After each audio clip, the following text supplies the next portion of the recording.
Hi, how you doing? This isn't going to be the best production quality of any of the videos I've done, but I figure you'll probably forgive me the rate I'm pushing them out at the moment. I wanted to talk to you about a couple of things. So this is kind of a personal training update, but there's a thing that I've found, and I thought I'd share it with you to see if it's just me or whether you guys have been through it too.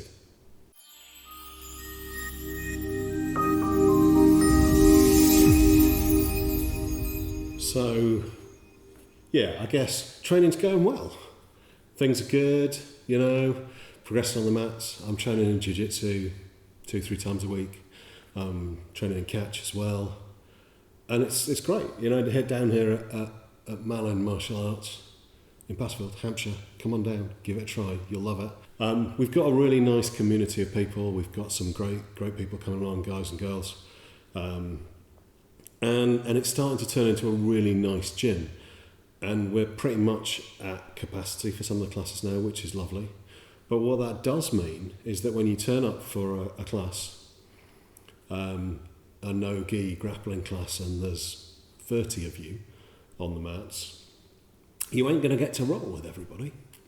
And the fact is that as Jiu-Jitsu goes, our classes are very heavily focused on actual rolling, on rounds, because Matty, who is the coach, the black belt, he's very much of the opinion that that's when you actually learn your jiu-jitsu. I'm going to try and get him on for an interview because he's a really, really interesting guy, and he'll have a lot of cool things to say, and there's a couple of things that I think he does a little differently. But anyway, I digress, not that that's a surprise.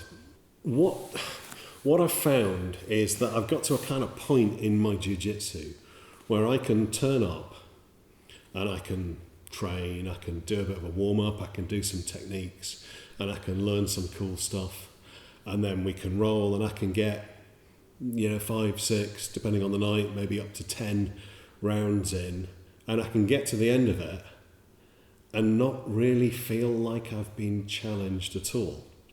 And that's it's really tempting. It's kind of this insidious thing. And when you start training in a grappling art, you know that everyone you roll with is going to beat you, and it's really hard, and you have to put aside your ego, and you have to try and learn, and you have to try not to just flail at them with anything you've got, and you have to try and kind of learn jiu-jitsu or catch or whatever it is. And over time, you'll start recognising positions and being able to do stuff and pulling off techniques, and you'll start to beat people, and new people will come in, and you'll realise that you're better than them, and you'll be putting them in the position you were in, and you'll be in this position where you're trying to progress. If it's jiu-jitsu, you're a white belt, maybe you've got a stripe or two, and you're working your way, and you've got this goal of the blue belt in your head. And then when you get that, you're in a position where you're actually pretty good at this now. You've got a pretty solid game. You've got a long way to go before you've got any level of mastery of jiu-jitsu, but you can beat most people. Somebody new comes along, they've not grappled before, there will be no issues for you. And so at that point, it's really difficult to force yourself into the position where you're getting beaten up again.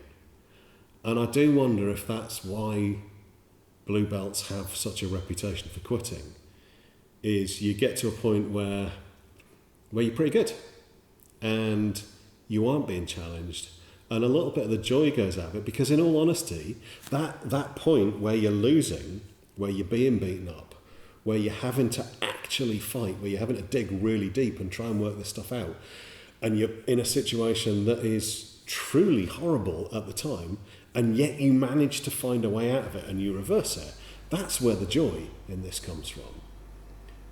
But you only get that by putting yourself up against people who are better than you, or potentially better than you. Somebody that has real potential to beat you.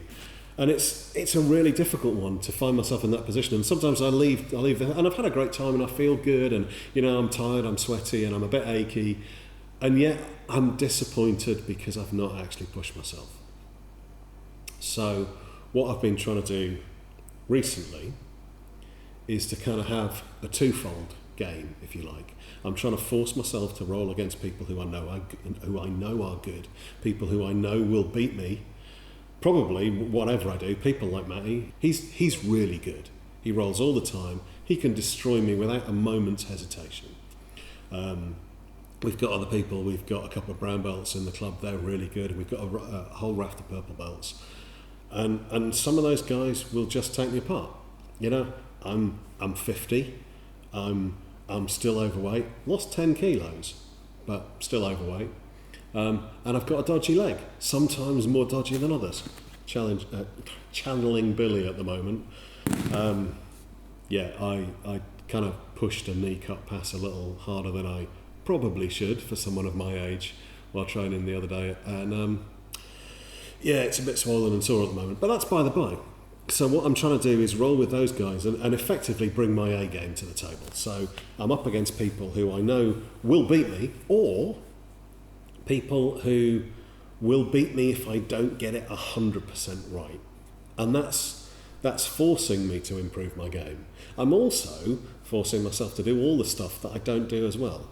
With my background, as you would expect, I'm much happier and much more skilled on top than I am underneath. My guard game isn't great. It's not bad, but it's not great. It's certainly nothing like my top game. So I'm forcing myself to play off my back. But I'm doing that against people who I think I should be able to beat. People who I look at and go, it's a young kid, white belt, couple of stripes, yeah, I can beat them. And yeah, I can. If I just take my A game in there and I go in and I smash them from the very start, yeah, I'll beat them.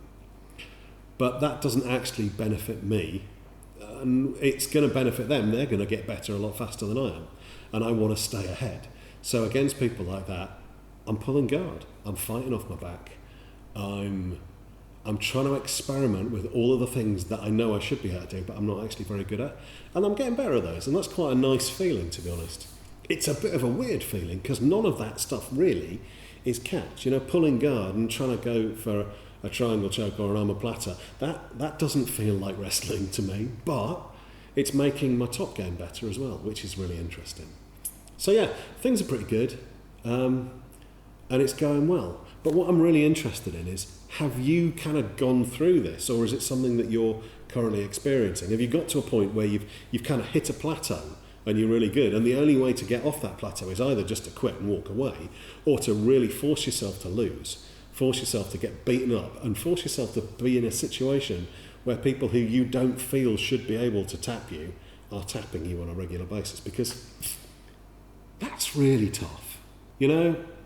Sitting there on a mat as somebody who's been grappling for years and years and years. I've got a blue belt around my waist and a relatively new white belt that's put me in a situation where I feel like I have to tap. That's a bit of a hard mental struggle. But, the fact is I'm already winning because I'm a blue belt and they're a white belt. So remembering that in the heat of the moment's tricky. So yeah, is that something you've come across, or is it just me? Stick something in the comments. Let me know. I'd love to hear what you think. And hopefully I'm not the only person. And yeah, I'll see you soon. And to those of you still here at the very end of the video, fight team.